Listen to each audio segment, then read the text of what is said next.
Boulder Dash is the signature attraction at lake compounds. This is an award-winning ride that has been named the world's top wood coaster multiple times.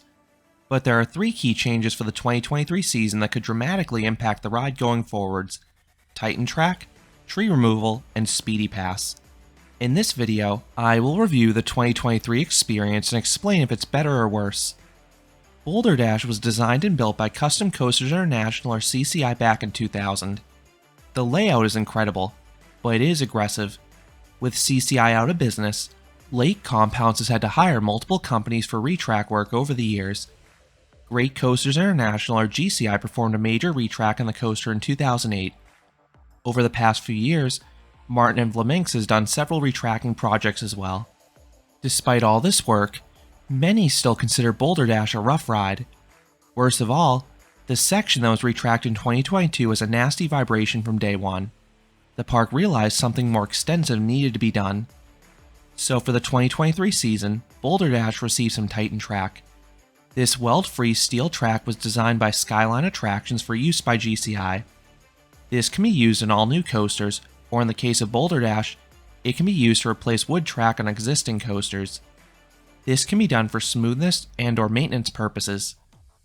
Boulder Dash received 580 feet or 177 meters of Titan Track. This runs from the start of the first drop through the first turn. This part of the ride wasn't necessarily rough in 2022, but it is a high-stress area, so I suspect the park needed to perform some track work on it anyway and decided to go with a more permanent solution. So how has this changed the experience? From a force perspective, not too much. The drop has the same profiling. This drop has never been about the airtime, and that's still the case. It has always been about the laterals. Those in back get strong and sustained laterals as they're pinned to the left, and those lats continue in the subsequent turn, which has minimal banking. The laterals don't kick in until you're at the bottom of the drop in the front, but they're similarly strong and sustained. This section doesn't feel quite as out of control as before though. You used to have the jitter of the wood track while ripping around that turn, which accentuated the laterals and sense of speed. Now you just glide through it. One positive is that the smoother tracking may help Boulder Dash maintain its speed even better. Not that this ever really was a major issue. This coaster typically runs a bit slower in the spring season, not hitting its peak until the summer and fall seasons, but it was running quite fast for the second week of the year when I rode it this past weekend. The Titan Track roars like a jet engine, but it's very smooth. This section feels different than every other part of Boulder Dash, so you can tell when you switch back to wood, and it's pretty jarring when you switch back to the standard track in a wheel seat or the back of a car. This is because the Titan Track stops halfway down an incline, so you switch to wood right before a bumpy pullout. If you're interested in knowing what the rest of the ride experience is like, I have a full in-depth review of Boulder Dash. In short, it has a strong case as the best coaster in all of New England, especially if you ride it at night. This ride's relentless pacing, a world-class setting among the trees, lots of airtime, and plenty of laterals mixed in for an out-and-back layout. Now, do I think more Titan Track will be added? Yes, I do.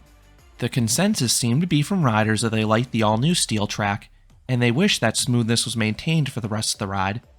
I would not be surprised if Lake Compounds slowly but surely added a little Titan Track each off-season until this ride's almost entirely a steel coaster. Especially because that is strongly rumored to be what's happening with Wildcat.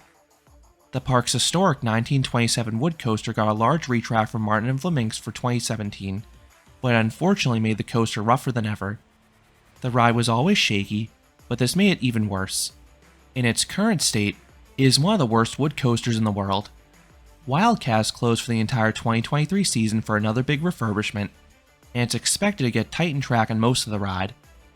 I don't think Lake Compounds can afford to take their headlining coaster in Boulder Dash down for an entire year like Wildcat, which is why it only got a small section of Titan Track this past off-season, and why I think they'll just keep adding small sections in future years.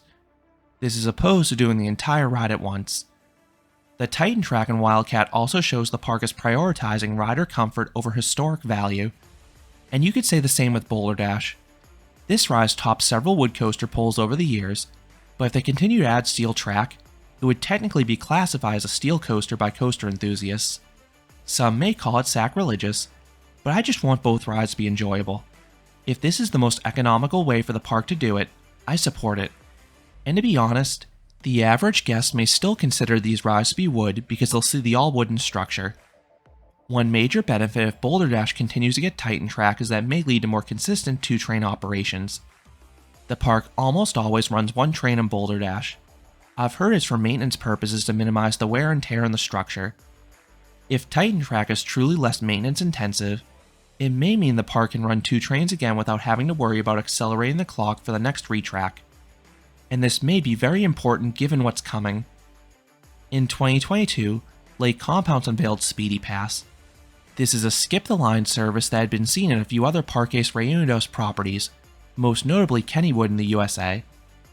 Last year, Speedy Pass was offered on a few of their water slides and just a handful of amusement rides. The most notable inclusion last year is Phobia Fear Coaster. Boulder Dash is currently not offered on Speedy Pass, but I believe that will be changing in the next month. If you go to the Lake Compounce Speedy Pass website, you can see Boulder Dash listed as one of the attractions. This suggests it'll be added. Further proof of this is the new staircase being added to the front side of the station. You can access this staircase from a gate on the exit ramp. Then it brings you to the back of the station. If you're unfamiliar with Boulder Dash's station configuration, it is split into separate lines for the front and back half of the train. When I saw where the Speedy Pass stairs dumped you off, I figured it would be tricky to get anything towards the front of the train. You'd either have to duck under a railing or go back into the main queue. But after what I saw the park do for Speedy Pass users at Phobia, it may be easier for them to get the front, but it'll be a major source of frustration for those in line. On Phobia, the attendant will ask what row you'd like if you come up Speedy Pass. An employee then places a cone in front of the riders waiting for that row. The attendant then escorts the Speedy Pass users over to that cone, allowing them to bypass all the other people waiting for that row. This gets them on in about one cycle. Lake Compounce has used a similar cone system for their ADA and exit ramp access for years, and from what I've seen, most people will select the front when given an opportunity. This may not be a major disruptor if not too many people use Speedy Pass. The park is planning on offering unlimited options plus single shots. These prices have fluctuated mightily since they've been unveiled, so it's hard to say where they'll settle in at. I probably won't use it much as a local, but the unlimited option has appeal for those who visit the park less frequently and want to accrue as many rides as possible on Boulder Dash. Then the single shots could be beneficial on busy days depending what they're priced at. But if a lot of people use Speedy Pass, the second train will definitely be needed on Boulder Dash. The ride currently struggles to accommodate 300 to 350 riders per hour given the one-train operations and the ride's long length. So if a sizable subset of that throughput is eaten up by Speedy Pass, the standby line will move even slower. The final thing I observed was that Lake Compounce started to remove some trees adjacent to Boulder Dash. Last year, there was an incident where a branch fell onto the track. This caused damage to the track and train, causing the ride to valley with passengers. I noticed quite a few trees by the turn by the exit ramp were removed. Maybe this was to provide access for the Titan Track installation, but I'm wondering if this was an effect of the 2022 incident. Only time will tell if more trees are removed. I hope they aren't because they are a part of the reason Boulder Dash is so special. They really accentuate the speed because you go so close to them. But I am guessing the park is looking at it from an insurance standpoint. They don't want a 2022 incident to happen again. So those are my thoughts on the 2023 changes to Boulder Dash. What are your thoughts about the changes, whether it be the Titan Track, the imminent addition of Speedy Pass, or potential tree removal? Let me know down in the comments. If you enjoyed this update, I would appreciate it if you gave this video a like, and you considered subscribing, because there'll be a lot more roller coaster and amusement park videos here at Canopy Coaster. Thanks for watching.